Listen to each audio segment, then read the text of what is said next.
2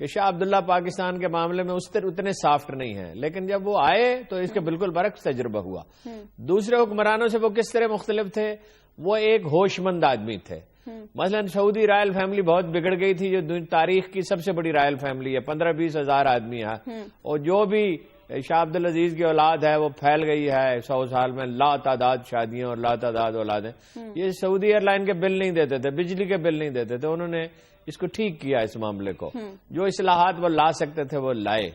اب دیکھنا یہ ہے کہ ان کے بعد استحکام کیسے برقرار رہتا ہے. سعودیوں کی خصوصیت ہے اس خاندان کی، بہت سی خیر ایک لمبی بحث ہے جس کا وقت نہیں ہے. خصوصیت ہے کہ بڑے متحمل مزاج اور سلیقہ مند لوگ ہیں، عوام کو بھی کسی نہ کسی درجے میں مطمئن رکھتے ہیں. عالم اسلام کی طرف سے جو ان پہ ذمہ داری ہے اس کو بھی پورا کرنے کی کوشش کرتے ہیں، اور فتنہ اور فساد پیدا ہونے نہیں دیتے. کوشش کرتے ہیں کہ معاملات سیٹل رہے، عدم استحکام نہ ہو، ظلم اور جبر اس طرح سے نہ ہو. اگر یہ بادشاہت ہے اور بادشاہت ہی ہوتی ہے. حبیب صاحب، سلمان بن عبدالعزیز اتنے ہی بہتر رہیں گے پاکستان کے حق میں جتنا کہ ہارون صاحب بتا رہے ہیں کہ ایک تو جیسے ہارون صاحب بات کر رہے ہیں نا کہ پاکستان سے جو محبت اور پاکستان سے جو تعلق ہے اس میں صرف کسی ایک فرد کی اہمیت نہیں ہے، سعودی عرب کی طرف سے یا پاکستان کی طرف سے. یہ دو ملکوں کے عوام کا مسئلہ ہے، دونوں ایک دوسرے کے خاصے قریب ہیں. اور پھر ایک ادارہ جاتی اہمیت بھی ہوتی ہے کہ جو سعودی رائل فیملی ہے، جو سعودی اسٹیبلشمنٹ ہے، وہ بھی پاکستان کو اپنا حلیف سمجھتی ہے، اور ایسا حلیف سمجھتی ہے جس کے اوپر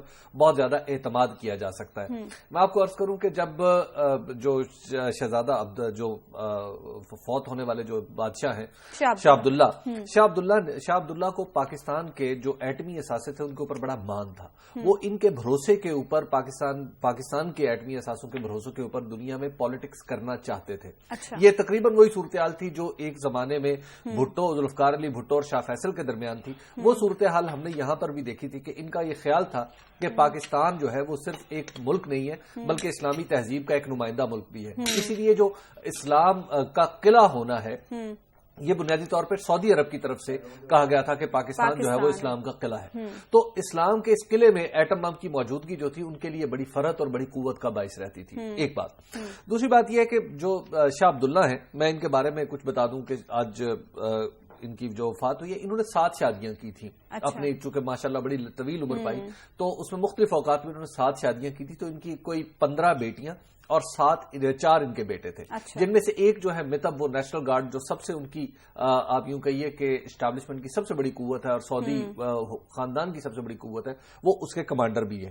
تو ان کی جو یہ اپنے دیگر بھائیوں کے مقابلے میں، خاص طور پر شاہ فیصل کے مقابلے میں اور دوسرے جو بھائی ان کے باہر بھیجا گیا، ان کے والد نے بھیجا کہ جناب باہر سے جا کے پڑھ کے آئیں ٹین ایج میں، انہیں نہیں بھیجا گیا. تو بعض لوگ اس سے یہ استنباط کرتے ہیں کہ شاید جو شاہ عبدالعزیز کے قریب جو تھے وہ یہ کچھ زیادہ نہیں تھے، یعنی ان کو کچھ بہت زیادہ پسند نہیں کرتے تھے کسی بھی وجہ سے، یا شاید ان کے بعض اوقات ہوتا ہے کہ باپ کی کچھ بیٹوں کے ساتھ دوستی ہوتی ہے اور کچھ بیٹوں کے ساتھ ظاہر ہے اتنا تعلق نہیں ہوتا، تو وہ شاید پرابلی اس کی ریزن ہے. اب جو نئے بادشاہ سلمان آئے ہیں تو سلمان بن عبدالعزیز کی جو ایج ہے وہ 79. اچھا حبیب صاحب، بریک کا وقت ہو گیا، بریک کے بعد یہیں سے ہم آپ کی بات کو کنٹینیو کریں گے.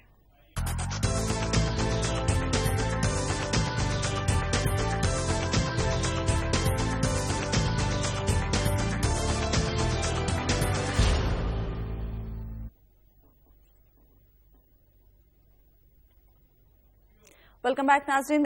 حبیب صاحب، بریک پر جانے سے پہلے آپ سلمان بن عبدالعزیز کے حوالے سے بات کریں. سلمان بن عبدالعزیز جو ہیں ان کی ایج ایک تو 79 ایئرس ہے، اور اب ان کے بعد جو ولی عہد ہیں وہ مکرن ہے. مکرن جو ہے، مکرن بن عبدالعزیز، یہ وہی شہزادے ہیں جو وہاں پر چیف رہے ہیں نیشنل گارڈ کے بھی، اور اس کے ساتھ یہ جو وہاں کی خفیہ ایجنسی ہے اس کے بھی چیف رہے ہیں. ابھی وہ میاں نواز شریف صاحب کا ذکر جو ہو رہا تھا کہ نواز شریف صاحب ایک دفعہ آئے اور جب واپس انہیں بھیجا گیا یہاں پر، اور جسے کچھ لوگوں نے اغوا سے بھی ٹرم کیا، اغوا کا نام دیا اس کو، تو اس وقت جب مکرن یہاں پہ آئے تو انہوں نے ایک معاہدہ لہرایا تھا یہاں پہ. یہ وہی جو ولی عہد ہیں، یہ اب وہ ولی عہد بن گئے ہیں جو شہزادہ مکرن ہے. تو جو سلمان بن عبدالعزیز ہیں، یہ ان کی نہ صرف ایج زیادہ ہے بلکہ یہ ڈیمینشیا کے بھی مریض ہیں. ڈیمینشیا کا مریض وہ ہوتا ہے کہ جس کو فوراً کہی ہوئی بات جو ہے وہ یاد نہیں رہتی، یا جو اس کے روز کے معمولات ہیں اس کے بارے میں اسے یاد نہیں رہتا کہ اس نے کس سے کیا کہا تھا یا کس سے کیا بات کی تھی. یہ تو بڑی ڈینجرس بات ہے. یہ ایک ڈینجرس بات اس لیے نہیں ہے کہ سعودی خاندان کے اندر بڑی بڑی مضبوطی پائی جاتی ہے. اچھا. ان کے اندر جتنے بھی اختلافات ہوں ان کے بارے میں صرف کہانیاں کہی جا سکتی ہیں.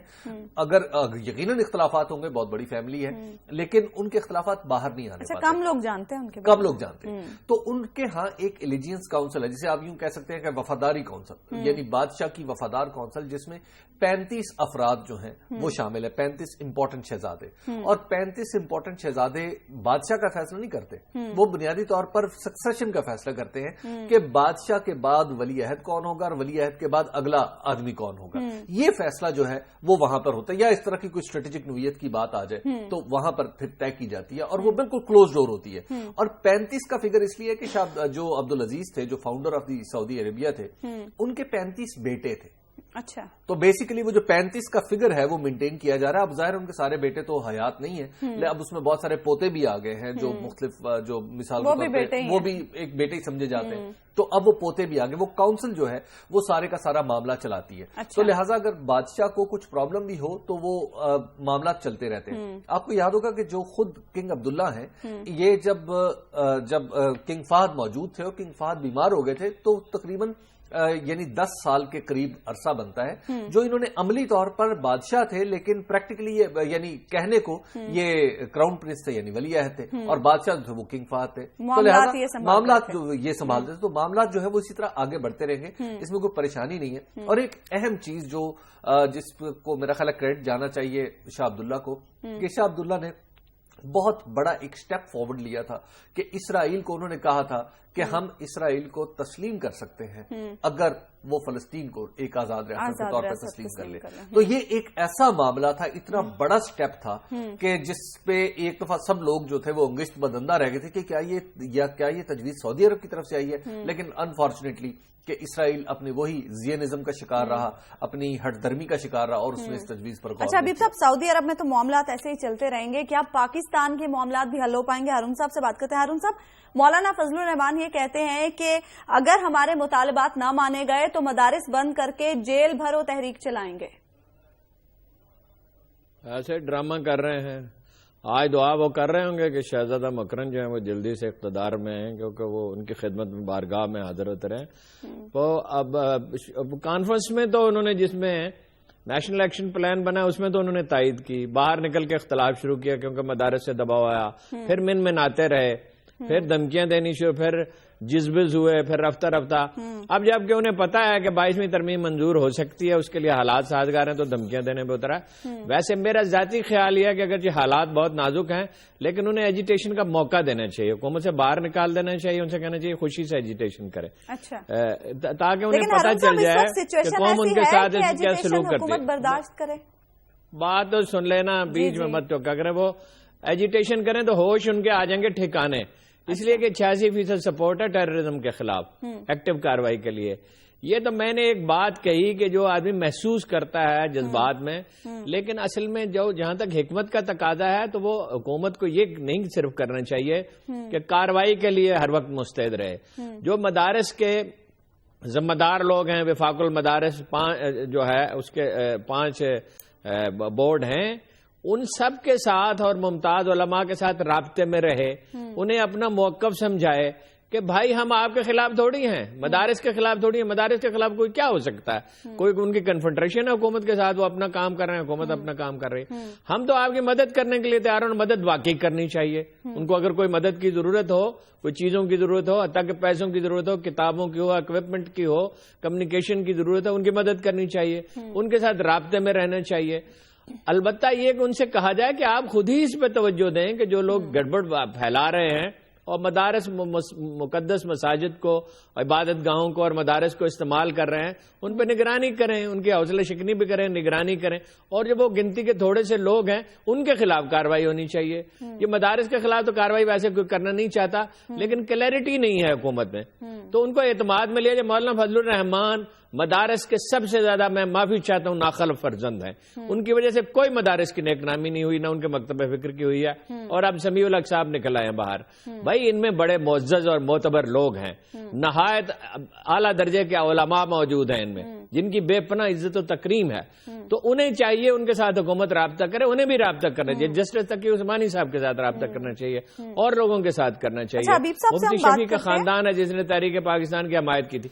اور ان کو مولانا فضل الرحمان صاحب، مجھے ویسے ان کے ایک قریبی آدمی نے کہا وزیر اعظم کے کیسے بلیک میل کرنے کی کوشش کر رہے ہیں. اچھا اور ان کو سمجھنا چاہیے یہ دھمکی حکومت پاکستان کو نہیں دے رہے، اسٹیٹ آف پاکستان کو دے رہے ہیں. اور اگر انہوں نے ایسا کیا تو اس کے نتائج یہ خود بھی دیکھ لیں گے. اچھا حبیب صاحب، ہارون صاحب کہہ رہے ہیں کہ مدارس کے بارے میں حکومت کو کلیئرٹی کی ضرورت ہے. کلیئرٹی آئے گی کس طرح؟ دیکھیے حکومت تو بڑی کلیئر ہے، وہ تو اس پالیسی پہ گامزن ہے کہ first name the dog and then hang it. وہ تو یہ کہہ رہی ہے کہ مدارس کو پہلے بدنام کریں، اس کے بعد انہیں پھانسیوں پہ لٹکا دیں. حکومت تو بالکل کلیئر ہے.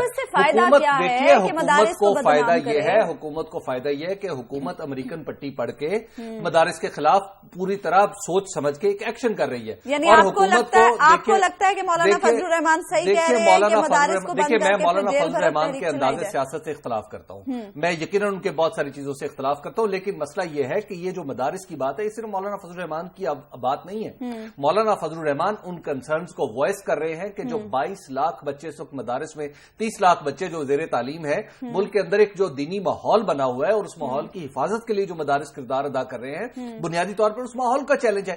میں کل جب یہ مولانا فضل الرحمان نے جس کانفرنس، جس سیمینار میں یہ سارے نکات پیش کیے، میں وہاں موجود تھا. اور وہاں پہ جو بھی گیا، وہاں پر جو حالات تھے اور وہاں پر جو مدارس کے لوگوں کی جو جذبات تھے، آپ اس کا اندازہ اس بات سے لگائیے کہ وہاں سید سلمان گیلانی جو بڑے ہمارے مشہور مزاحیہ شاعر ہیں، انہوں نے ایک نظم پڑھی. میں صرف تبرکن 3 شعر آپ کی نظر کرتا ہوں اور پھر میں آپ کو بتاتا ہوں کہ وہاں پر رد عمل کیا تھا.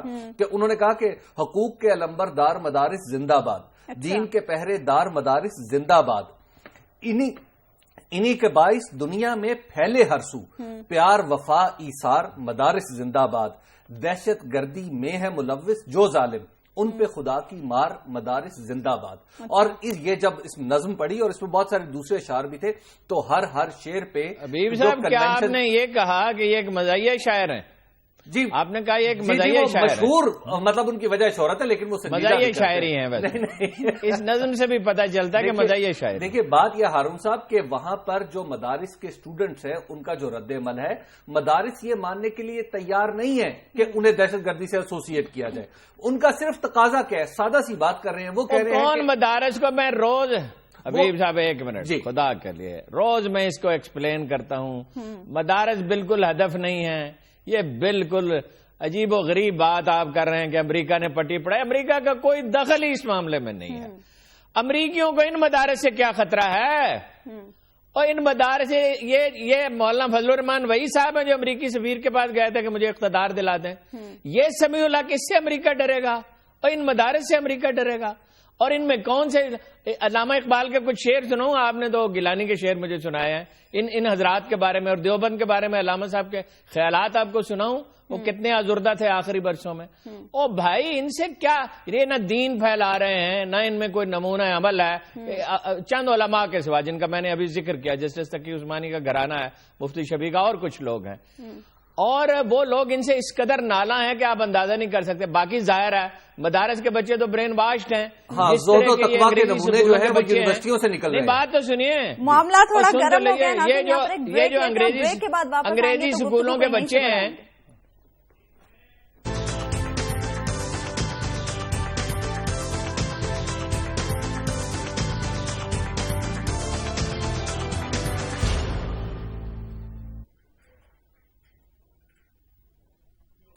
ویلکم بیک ناظرین. بریک پر جانے سے پہلے ہم بات کر رہے تھے مدارس کے حوالے سے، ہارون صاحب بات کر رہے تھے. ہارون صاحب اپنی بات کو کنٹینیو کیجیے گا. دیکھیے یہ جو ہمارے انگریزی اسکولوں کے بچے ہیں، یہ ذہنی طور پر پاکستان میں ہی نہیں رہتے. انہیں سکھایا جاتا ہے کہ یہ ہمارے جو اسکول ہیں یہ بڑے مقدس ہیں، اور ان بچوں سے اگر کہا جائے کسی اور اسکول میں پڑھیں تو وہ بڑے بگڑتے ہیں کہ اس کے علاوہ بھی کوئی دنیا مہذب ہو سکتی ہے، اور چلے جاتے ہیں باہر. ان کی کوشش ہوتی ہے. یہ جو 3 نظام ہمارے ہاں چل رہے ہیں، ان میں کوئی مطابقت پیدا کرنے کی، تطبیق پیدا کرنے کی ضرورت ہے جس حد تک ممکن ہے اور قدرتی ہو، جبر سے نہیں، سلیقہ مندی کے ساتھ، ڈائلاگ کے ذریعے، کہ یہ جو بچے ہیں یہ مدارس کے یہ بھی معاشرے کا حصہ بنے، اور انگریزی اسکولوں کے جو بچے ہیں یہ ذہنی طور پہ مغرب میں رہنے کے بجائے اس ملک میں رہیں۔ یہ جو تقسیم ہے یہ خطرناک ہے، اس کو ابھارا جا رہا ہے۔ وہ کہہ رہے ہیں جی کہ ہم اسلام کے فرزند ہیں، تو ہم اسلام کے فرزند نہیں ہیں کیا؟ ہم قرآن نہیں پڑھتے اور نمازیں نہیں پڑھتے اور اللہ اور اس کے رسول پہ یقین نہیں رکھتے؟ اور کیا یہ مسلم لیگ نہیں تھی جس نے پاکستان بنایا تھا؟ اور کیا یہ قائد اعظم نہیں تھے جو کہتے تھے قرآن جو ہے وہ ہمارا دستور ہے؟ اور کیا یہ اقبال نہیں تھے جنہیں دیوبند سے اختلاف تھا مولانا حسین احمد مدنی سے؟ کیا وہ اسلام کے لمبردار نہیں تھے؟ کیا وہ سب سے بڑے علمی مجدد نہیں تھے؟ کیا اور لوگ جو ہیں وہ اسلام کے خدا نخواستہ مخالف ہو گئے یا اس سے لا تعلق ہو گئے یا ان کے نزدیک اس کی اہمیت نہیں رہی؟ یہ بائیفرکیشن پیدا نہیں کرنی چاہیے۔ بار بار ہم کہتے ہیں کہ جو شخص ملوث ہو، جس کے خلاف پورے شواہد ہوں، صرف اس کے خلاف کارروائی ہونی چاہیے۔ اطلاعات بھی یہی ہیں، جتنی ڈسکشنز ہو رہی ہیں، جیٹ بلیک ٹیررسٹ کہا جا رہا ہے، شکی القلب مجرم جو ہیں جن کے بارے میں پورے شواہد ہوں 100%، ان کے خلاف کارروائی کی جائے گی۔ کوئی کارروائی مدارس کے خلاف ہونے والی نہیں ہے، نہ ہو سکتی ہے، نہ قوم اس کی اجازت دے گی، نہ اس کے لیے حالات ہیں، نہ سوچا جا رہا ہے۔ اچھا حبیب صاحب، سپریم کورٹ میں 21ویں آئینی ترمیم کے خلاف درخواست بھی سماعت کے لیے منظور کر لی گئی ہے۔ دیکھیے میں ہارون صاحب کی بات میں تھوڑا سا اضافہ کر دوں اور تھوڑی سی، دیکھیے میری معلومات کے مطابق اس وقت جو اسٹیٹ سٹرکچر کے اندر لوگ موجود ہیں اور جو اعلیٰ عہدوں پر بیٹھے ہوئے ہیں، میں ہارون صاحب کے نظریات سے، خیالات سے جزوی طور پر اختلاف کے باوجود ان سے اتفاق بھی کرتا ہوں ایک براڈ سینس میں۔ دیکھیے مدارس جو ہیں ہماری سوسائٹی کا ایک ایسا حصہ ہے، ناگزیر ہیں، جن کو ہم الگ نہیں کر سکتے، ایک بات۔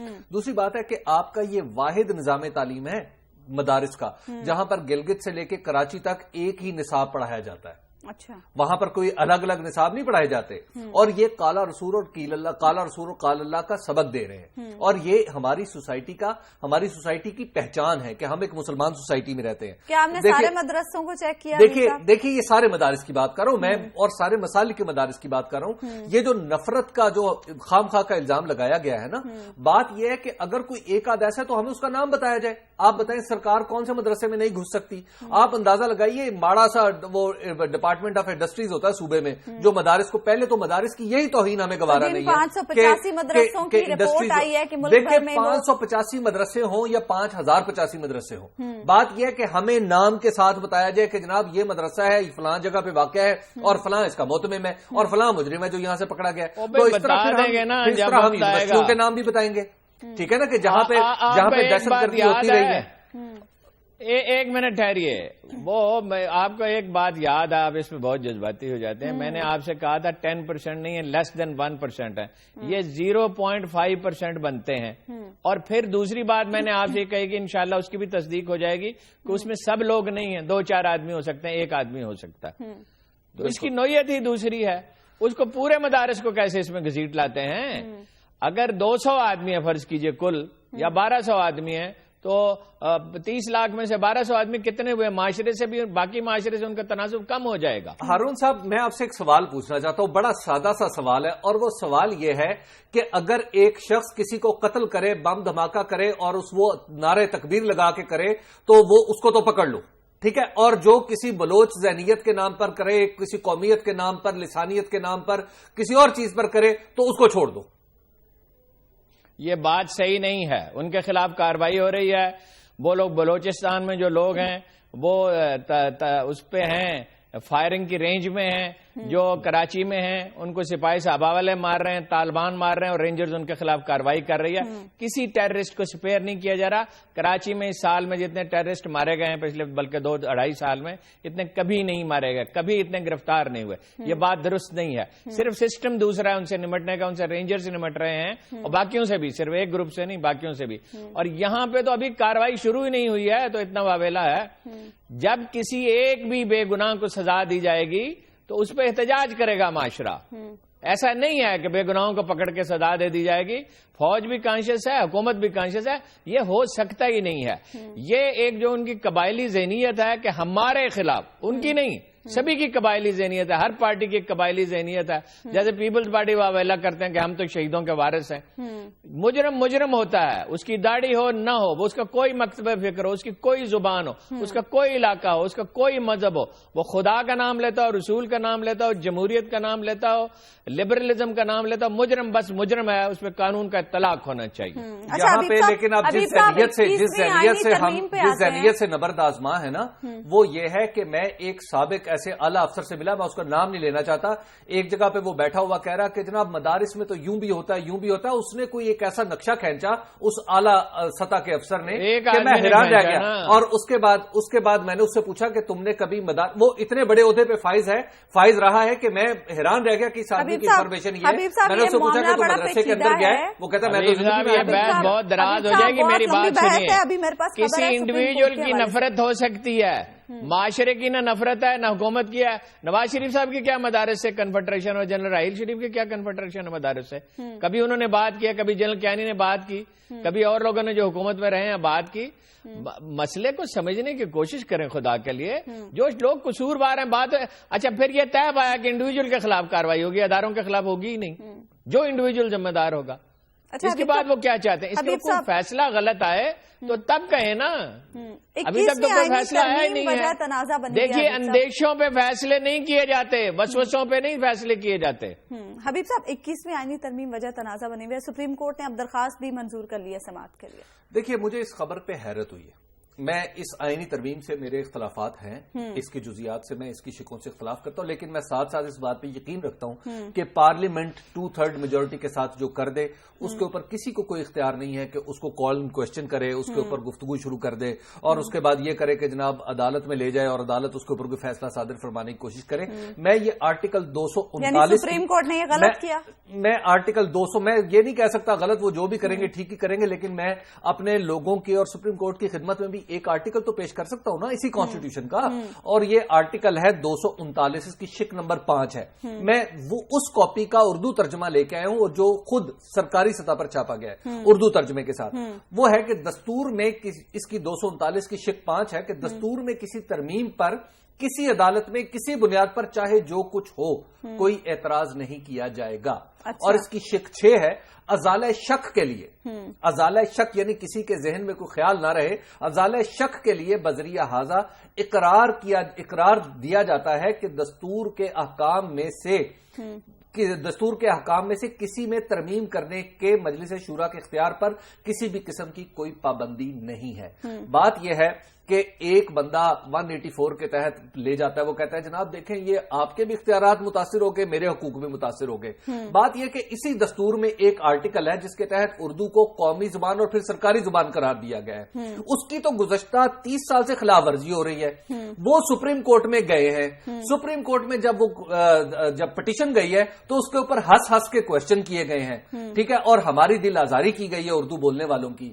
تو اب اور اس کے لیے اس کو تو انڈیفینٹ پیریڈ آف ٹائم کے لیے آپ نے کورٹ سے نکال دیا کہ جناب اچھا جی دیکھیں گے, جب اس کی باری آئے گی دیکھے جائیں گے. اور اس ترمیم پہ فوری طور پہ 28 جنوری کو مطلب آپ نے کال کر لیا, تو اب اس سے زیادہ کوئی کیا عرض کر. اچھا ہارون صاحب, آپ کی کیا رائے ہے اس معاملے پر؟ میرا خیال ہے اس میں زیادہ سینسیٹیو ہونے کی ضرورت نہیں ہے. عدالت نے اپنی موجودگی کا احساس دلایا. اس سے پہلے بھی ایسے واقعات ہوئے ہیں. اس سے پہلے ایک ترمیم جو ہے وہ مسترد کر دی گئی تھی, جسٹس سجاد علی شاہ نے کر دی تھی.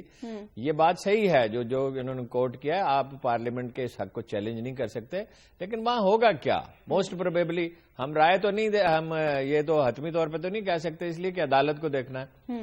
کوئی لیکونا ہوگا, کوئی کنٹراڈکشن ہوگی, کوئی مشورہ ہوگا تو وہ عدالت دے گی. 86% سپورٹ ہے جو چھوٹے سے سروے میں, باقاعدہ سروے تو کوئی نہیں ہوا, لیکن ویسے بھی ہمیں نظر آتا ہے کہ ٹیررزم کے خلاف نیشنل کنسنسس موجود ہے. کیا ہمیں پاکستان جیسا کنسنسس ہے اس سے بڑھ کر ہے. تو عدالت کیا کرے گی, اس کا جائزہ لے گی. جب وہ جائزہ لے کے فیصلے کی طرف بڑھے تو اس وقت ہمیں اندازہ ہوگا اس کے تیور کیا ہے. نمبر 1. نمبر 2, جب وہ فیصلہ دے گی تو ہمیں پتہ چلے گا. ہم زیادہ ہمیں قیاس نہیں کرنا چاہیے. میرا نہیں خیال کوئی پرابلم ہوگا. اچھا ہے عدالت اس کو دیکھ لے اور اس پہ اپنا فیصلہ صادر کر دے, اور میں کسی خطرناک فیصلے کی کوئی اندیشہ نہیں رکھتا. اچھا حبیب صاحب, اتنا جذباتی اس معاملے پر ہونے کی کیا ضرورت ہے؟ کس بات پہ؟ یہ 21ویں آئینی ترمیم کے حوالے سے کہ سپریم کورٹ نے کیوں درخواست منظور کی؟ بات یہ ہے کہ 21ویں آئینی ترمیم جو ہے اس کے ایک پہلو تو وہ ہے جس کی طرف دیکھیے، جب ہماری پارلیمنٹ نے کیا نا 2/3 کے ساتھ کیا ہے، تو بیسیکلی اس نے will of the people express کی ہے۔ جب will of the people express ہو گئی ہے تو کانسٹیٹیوشن کے بارے میں بہت سے ہمارے جو قانون دان بھائی ہیں نا، وہ کہتے ہیں کہ جی کانسٹیٹیوشن کے بیسک سٹرکچر میں ترمیم نہیں کی جا سکتی۔ کانسٹیٹیوشن کا بیسک سٹرکچر ہے، لیکن ابھی تو عدالت نے یہ صرف درخواست سماعت کے لیے منظور کی، ہو سکتا ہے پہلی سماعت میں درخواست خارج کر دی جائے۔ دیکھیے ہم چونکہ ایک خاص ماحول میں ہیں، ہمارے پاکستان، ہم ایک خاص ماحول میں رہتے ہیں اور اپنے خاص ہمارے پولیٹیکل حالات ہیں اور خاص ہمارے قانونی حالات بھی ہیں۔ ہم ایک تحریک سے نکل کے، ایک تحریک کے نتیجے میں ہم نے پارلیمنٹ جو عدلیہ کی موجودہ سٹیٹس ہے وہ حاصل کیا ہے، اگرچہ کانسٹیٹیوشن میں اسی طرح انویژن کیا گیا تھا، لیکن یوں بعض اوقات لگتا ہے کہ جو سیاست، جو ہماری ریاست کے تین مطلب جو پلرز ہیں، یعنی مقننہ، انتظامیہ اور عدلیہ، ان دونوں کے درمیان، ان تینوں کے درمیان کہیں ہم آہنگی کی کمی ہے۔ اگر وہ ہم آہنگی نظر آ رہی ہوتی تو پروببلی، اگر ہم نارمل حالات میں ہوتے، ہمارے ہاں مارشل لا کی ہسٹری نہ ہوتی، ہمارے ہاں امریتوں کی ہسٹری، دستور توڑنے کی ہسٹری نہ ہوتی، تو پروببلی یہ ایکسپٹ بھی نہ ہوتی۔ لیکن پاکستان میں ایسی چیزیں چل جاتی۔ بریک کا وقت ہو گیا، بریک کے بعد ہم واپس آ کے ڈسکشن کا سلسلہ جاری رکھیں گے۔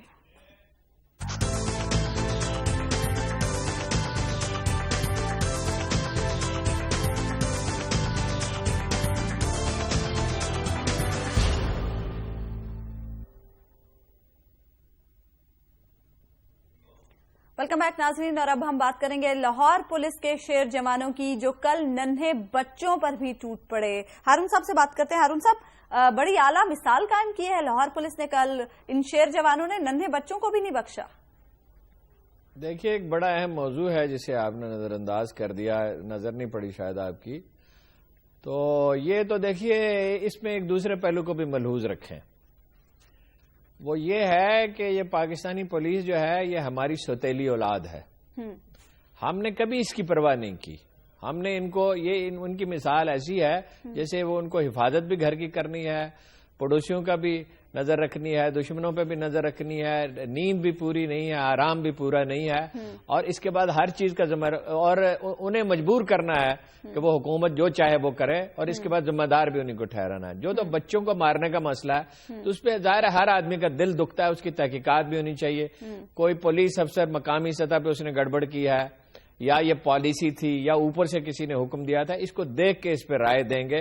اگرچہ وہ تکلیف دہ بہت ہے کہ بچوں پہ لاٹھیاں برسائی جائیں، لیکن آپ یہ کبھی اس پہ غور نہیں کیا گیا کہ 12 گھنٹے کی ڈیوٹی ہے، آرام ہے نہیں، منمانی سے انہیں احکامات دیے جاتے ہیں، تو پھر اس طرح کے حادثات ہوتے رہے۔ اس کو ڈی پولیٹیسائز کیے بغیر، پولیس کو پورا اختیار دیے بغیر، یعنی قانون کے دائرے میں اس طرح کے واقعات ہوتے رہیں گے۔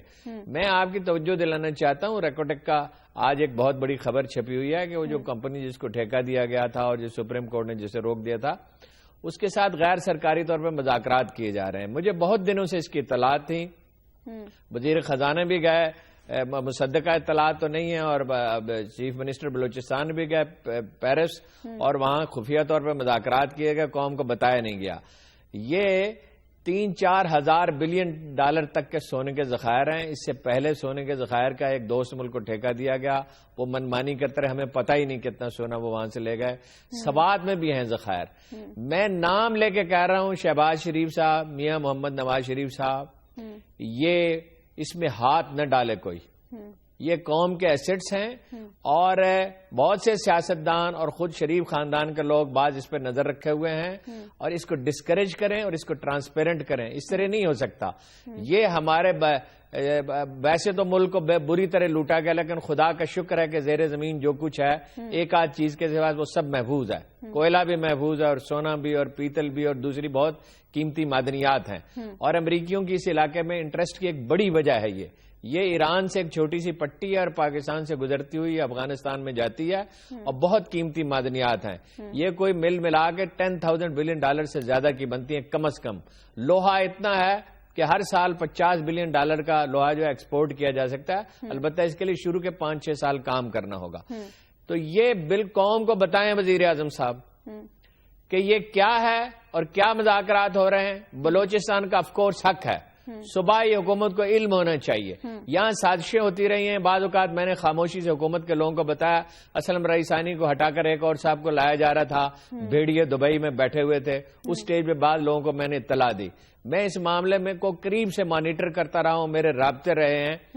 اس کی مجھے امید ہے سپریم کورٹ بھی موجود ہے, میڈیا بھی موجود ہے, دوسری سیاسی جماعتیں بھی موجود ہیں اور فعال طبقات بھی موجود ہیں. اس کی اجازت نہیں دیں گے. کوئی ویسے کہنے کو تو چیف منسٹر نے یہ کہا ہے کہ ایک پتھر بھی نہیں دیں گے ریکو ٹکا. لیکن ہم جانتے ہیں بلوچستان کی حکومت میں بہت سے کمزور عناصر موجود ہیں, مرکز میں کمزور عناصر موجود ہیں, رال ان کی ہر وقت ٹپکتی رہتی ہے. تو وزیر اعظم صاحب قوم کو بتائیں کہ یہ معاملہ ہے کیا, اور اس میں ذرا سی بھی گڑبڑ ہوئی تو ظاہر ہے قوم اس کو گوارا نہیں کرے گی. اچھا حبیب صاحب, آپ کے پاس بھی خبر ہے, لیکن اس سے پہلے یہ بچوں والے معاملے پہ آپ سے ایک لائن کا تجزیہ. دیکھیے, بچوں والا معاملہ جو ہے نا, میرے خیال میں تھوڑا یہ آؤٹ آف پروپورشن بلو ہو گیا. یہ یعنی پولیس نے جو تفتیش کی ہے, پولیس کی جو اپنی تفتیش ہے, وہ کہتے ہیں کہ ہم نے تشدد نہیں کیا, اور یہ انڈیپینڈنٹ جو افسرز نے کی ہے وہ کہتے ہیں ہم نے کوئی تشدد نہیں کیا. یہ جو بچہ جس کو بار بار ٹی وی پہ بھی دکھایا گیا ہے وہ خود گر کے زخمی ہوا. دیکھیے بات یہ کہ میڈیا زیادہ ہائپ کریٹ کچھ میڈیا نے ہائپ کریٹ کر دی ہے تھوڑی سی اس میں. تو دیکھیے, ایک تو بات ہے ہمیں تھوڑا اپنے اظہار اور احتجاج کا سلیقہ بھی بدلنا ہوگا. ہر چھوٹی چھوٹی بات پہ سڑک پہ آ جانا کو مناسب نہیں ہے. ہمیں پہلے مذاکرات, اور حکومت کو بھی چاہیے کہ پہلے معاملات کو اس سطح پر نہ آنے دے اپنے انتظامی افسروں کے ذریعے کہ لوگ سڑکوں پر آئے. لوگ یہ اسکول کا معاملہ تھا وہی لوکلی طے کر لیا جاتا اور وہیں پر حل ہو جاتا تو زیادہ بہتر تھا. دیکھیے, جو خبر کی طرف جانے سے پہلے میں ہارون صاحب نے جو ریکارڈنگ کے حوالے سے بات کی ہے, ریکارڈنگ کے حوالے سے ہمارے یہاں پاکستان میں بہت ساری مسکنسیپشنز بھی ہیں, اور ان مسکنسیپشنز کی ایک وجہ یہ بھی ہے کہ بعض ایسی خبریں لوگوں نے دی اور جھوٹی سچی دی جن کی وجہ سے یہ کہا گیا کہ جناب اس میں بہت بڑی بدعنوانی ہو گئی ہے. دیکھیے, جن کمپنیوں کے ساتھ اس معاملے میں معاملہ تھا, ہمارا کاروبار تھا, وہ کمپنیاں دنیا کی بہترین کمپنیز میں سے ہیں. اچھا, ایک بات ہمیں یہ ذہن میں رکھنی چاہیے, اور ہمیں دنیا کے دیگر ملکوں میں ہونے والے اس طرح کے جو معاہدے ہیں ان کو بھی ذہن میں رکھنا چاہیے. لیکن خیر یہ ایک لمبا موضوع ہے, تو پھر ہمیں بے فکر ہو جانا چاہیے. بے فکر نہیں ہونا چاہیے, لیکن میرا خیال ہے کہ ہمیں تھوڑے سے معاملات کو سمجھ کے ان پہ آگے بڑھنا چاہیے.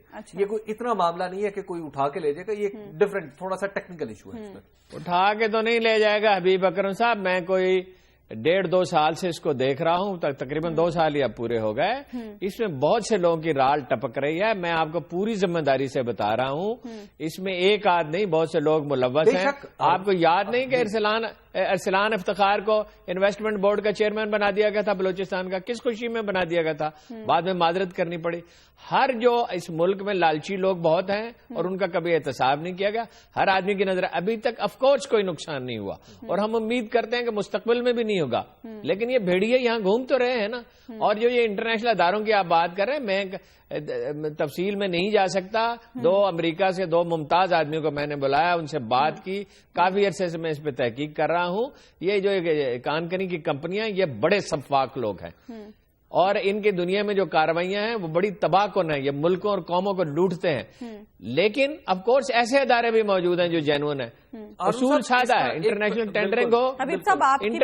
ٹینڈرنگ ہو, ٹرانسپیرنٹ ہو, لوگوں کو پتا ہو کیا ہو رہا ہے, کیا شرائط ہیں. اگر معقول طریقے سے ہو تو کوئی پرابلم نہیں ہوگا. وقت کم ہے, اور حبیب صاحب آپ کی خبر میں آپ کو جو خبر دینا چاہ رہا ہوں وہ ہے آج بلوچستان کے بارے میں, کہ بلوچستان میں پی کے میپ یعنی پختونخوا ملی عوامی پارٹی محمود خان اچکزئی والی پارٹی, اور پی ایم ایل این یعنی ہمارے وزیر اعظم کی پارٹی, یہ دونوں آپس میں ایک دوسرے کے سامنے ایٹ لاگرز ہیڈ آ گئے. اچھا, لاگرز ہیڈ اس لیے لاگرز ہیڈ پہ ابھی اندر اسکرمشز ہو رہی ہیں, وہ باہر زیادہ وینٹ آؤٹ نہیں ہو رہی, کیونکہ وزیر اعظم نے بیچ میں انٹروین کیا کہ آپ ایسا نہ کریں کہ جناب باہر جا کے نہ بولیں. لیکن پریکٹیکلی صورتحال یہ ہے کہ جو کوئٹہ کی میئر شپ ہے وہ تازہ بون آف کنٹینشن ہے. کوئٹہ کی میئر شپ پہ پختونخوا ملی عوامی پارٹی وزیر اعظم نے کہا اس معاملے کو پردے میں رہنے, ہاں اس فی الحال پردے میں رہنے دو. وہ کہتے ہیں پختونخوا ملی عوامی پارٹی والے کہتے ہیں کہ جناب میئر جو ہوگا وہ ہمارا ہوگا. جبکہ دوسری طرف پی ایم ایل این نے لشکری رئیسانی صاحب کو, اسلم رئیسانی کے بھائی جو پھر بعد میں پی ایم ایل این میں آ گئے تھے اور کسی دور میں سینیٹر بھی تھے پیپلز پارٹی کے, انہیں یہ ٹاسک دیا ہے کہ آپ کوئٹہ کے میئر کا فیصلہ کریں اور ایک ایسی اسٹریٹجی اختیار کریں کہ جس کے نتیجے میں ہم اپنا میئر بنوانے میں کامیاب ہو جائیں.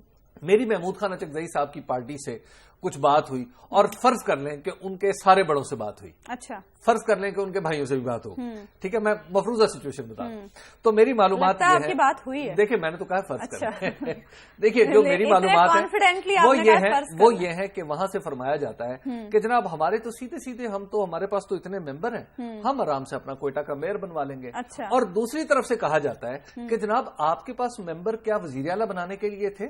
اچھا, اس وقت اگر پی ایم ایل این نے سب سے بڑی پارٹی ہونے کے باوجود وزیر اعلیٰ سب سے چھوٹی پارٹی کا لیا, تو پھر یہ معاملہ, یہ اصول جو ہے کوئٹہ کی میئرشپ پہ کیوں نہیں لاگو ہو سکتا کہ کوئٹہ کا میئر جو ہے وہ پی ایم ایل این سے آ جائے؟ اور دیکھیے کوئٹہ کی جو میئرشپ ہے نا وہ ایسے نہیں ہے, فیصلہ بھی لاہور سے ہی ہو رہا ہے, نہیں ایسا نہیں ہوگا, مشکل ہوگا. دیکھیے بات یہ ہے کہ جو کوئٹہ کی میئرشپ ہے نا, بلوچستان میں ایک ہی میئرشپ ہے اور اس کا نام ہے کوئٹہ کی میئرشپ, اور کوئٹہ میونسپلٹی یا کوئٹہ کی جو ڈسٹرکٹ گورنمنٹ ہے اس کی بڑی امپورٹنس ہے پورے کے پورے بلوچستان میں.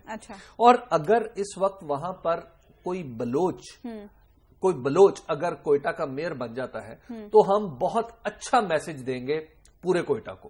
لیکن ایسا نہیں ہے کہ پختون کو نہیں بننا چاہیے, پختون بھی بن سکتا ہے, اس میں ایسی کوئی بات نہیں ہے. لیکن اگر ایسا کچھ کر لیں اور پی ایم ایل این کے لشکری رئیسانی کی بات مان لیں, پی کے میپ, تو اس کے بہت سارے دوسرے گناہوں پر بھی پردہ پڑ سکتا ہے جن کے بارے میں مجھے پتا ہے, اور ان کی خبر پھر آپ کہہ رہی ہیں پروگرام کا ختم ہو گیا تو پھر میں آئندہ دے دوں گا. ٹھیک ہے, پروگرام کا وقت ناظرین اپنے اختتام کو پہنچا. آپ سے ملاقات ہوگی انشاءاللہ پیر کے روز. اپنا بہت خیال رکھیے گا. اللہ نے کے پان.